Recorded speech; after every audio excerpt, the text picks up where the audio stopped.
Welcome to your deep dive. Today, we're all about UFOs. Out of this world, right? You could say that. But we're not just doing the whole are they real thing today.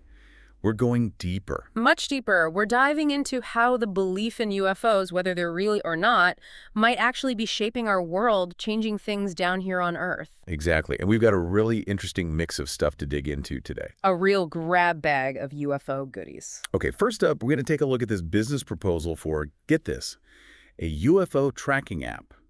It's called CIDR. Catchy. Right. So let's talk about this app. From what I'm reading, they're trying to solve a pretty big problem in UFO research. Yeah, they really hone in on this lack of reliable data, which anyone who follows this topic knows is a huge issue. It's like trying to build a house, starting with the roof. Right. You need that solid foundation of good information. Exactly. And they call out the usual suspects, inconsistent reporting, no standard way of documenting sightings, and then trying to verify these anecdotal stories. It's like trying to nail jelly to a wall. And speaking of shaky ground, they mentioned some pretty shocking stats about the number of potential sightings that never get reported, like stuff that people see but never tell anyone about. Oh, absolutely. And they highlight that in 2021, the U.S., which only makes up about 4% of the global population, had 4,700 UFO or UAP sightings reported. UAP. Oh, sorry. Unidentified aerial phenomena. It's the new UFO, more official sounding. Gotcha. So 4,700 in 1 year.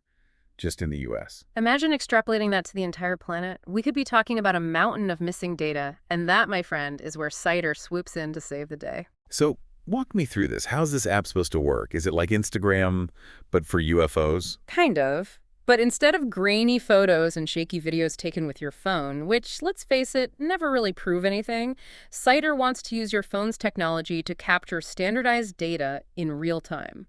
Okay, I'm intrigued. Give me the details. So think about this: location, tagging, timestamps, even weather conditions, all logged and packaged neatly for analysis. So it's less about convincing people with a blurry photo and more about saying, hey, here's the data, make of it what you will. Exactly. They're aiming for quality over quantity, which is such a breath of fresh air in the often murky world of UFO sightings. And they're not just throwing an app out into the void and hoping for the best, right? Yeah. I was reading about some of the features they built in to make sure the data is actually, good. Absolutely. They're really leaning into this idea of real-time user polling. So imagine multiple witnesses, all using the app, reporting similar details at the same time from the same location. Okay, so it's like crowdsourcing credibility. Bingo. The more people report the same thing, the more likely it is to be, well, something worth investigating. That's clever. And honestly, with all the misinformation out there, especially about UFOs, it's refreshing to see someone trying to bring some actual rigor to the table. Right. It's like they're taking notes from the scientific community, which is something we don't always see in this field. And get this, they have some early data, and it's pretty compelling, wouldn't you say? Oh, their numbers are pretty impressive, even in these early stages. They're boasting right. Most apps are doing backflips to hit even 5%, let alone 30%. And their user retention rate, the number of people who download the app and keep using it, is through the roof. We're talking over 85% compared to the typical 20 to 25%. Okay, they've definitely got my attention. Yeah. What do they attribute those numbers to? What's making people stick around? Well, they emphasize their user-friendly design, which is always a plus, but they also highlight the gamified approach they take into data validation. So they're making it fun to report a UFO. Basically, people love a little friendly competition, even if it's just about contributing to UFO research. And I think it taps into this human desire to be part of something bigger than ourselves, to contribute to a community of discovery. I can see that. But it begs the question, does all this data, this increased awareness, actually translate to a real impact on society? I mean, are we seeing real-world changes because people are more interested in UFOs? That, my friend, is the million-dollar question. And that's where David Metcalfe's social media post comes into play. He's challenging us to think critically about the connection, or maybe the disconnection, between believing in something and actually seeing that belief ripple out and change the world. But we'll get into that after a quick break. So we're back, and before the break, we were talking about this idea of belief versus impact. Like, does being interested in UFOs actually translate to real-world change? Right, and that's where David Metcalfe's post gets really interesting. He's not saying belief is meaningless, but he's urging us to think about it more critically. Like, don't just say you believe something. Show me how that belief is changing things. Exactly. And he makes this really thought-provoking comparison. Hit me with it. Okay, so he uses, of all things, Taylor Swift as an example. Okay. I'm not a Swiftie myself, but I'm listening. Go on. So he points out that Swifties, her fans, right, they have this incredible measurable impact on the world. And we're not just talking about album sales here, right? No, we're talking about a whole economic and cultural phenomenon. Like, her fans drive massive economic activity, not just through music, but also through fashion, merchandise, you name it. They influence trends. They are trends. And this isn't just speculation. You can track it, measure it, see the ripple effect of their actions. And what Metcalfe is saying is... We're not seeing that with UFO believers. Not on the same scale, no. At least not yet. There's a level of tangible influence that goes beyond just saying, I believe.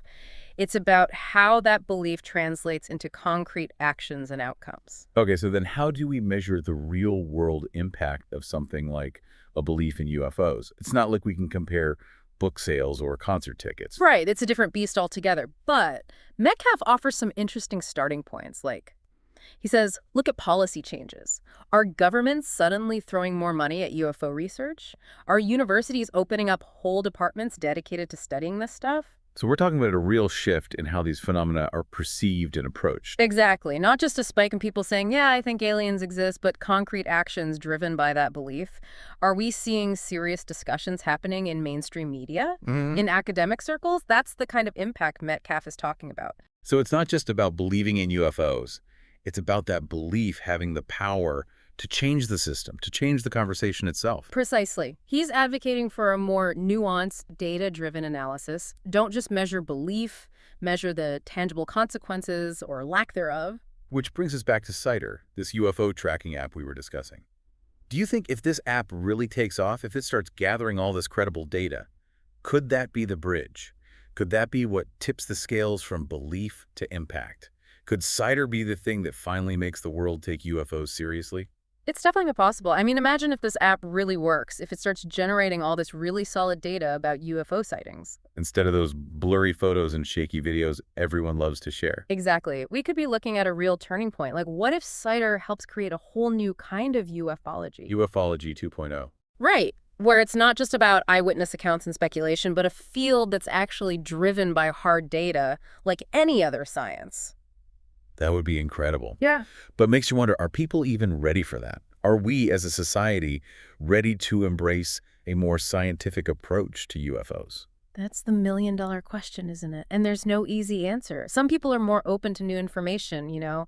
They're willing to change their minds when they see evidence. And then there are those who, no matter how much data you throw at them, they're sticking to their guns, which, you know, there's something to be said for sticking to your principles.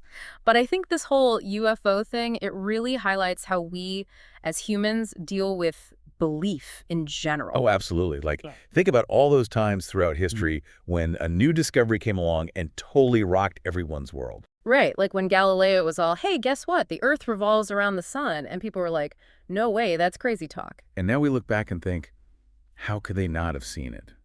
But that's the power of belief, right? It shapes how we see the world, even when the evidence is staring us in the face. And that's why this conversation about UFOs, it's about so much more than just little green men visiting Earth. It's about our own relationship with what we believe to be true, about our willingness to question those beliefs when new information comes to light. It's about being open to the possibility that we don't have all the answers. That maybe, just maybe, there's more to the universe than we ever imagined. And that's what makes this whole deep dive so fascinating, so important. It's a chance for all of us to reflect on our own beliefs, to consider the possibility that what we think we know might not be the whole story. Beautifully said. Yeah. And that's a perfect note to end on. So to our listeners, keep those minds open, keep asking questions, and who knows, maybe we'll all be looking up at the stars a little differently very soon.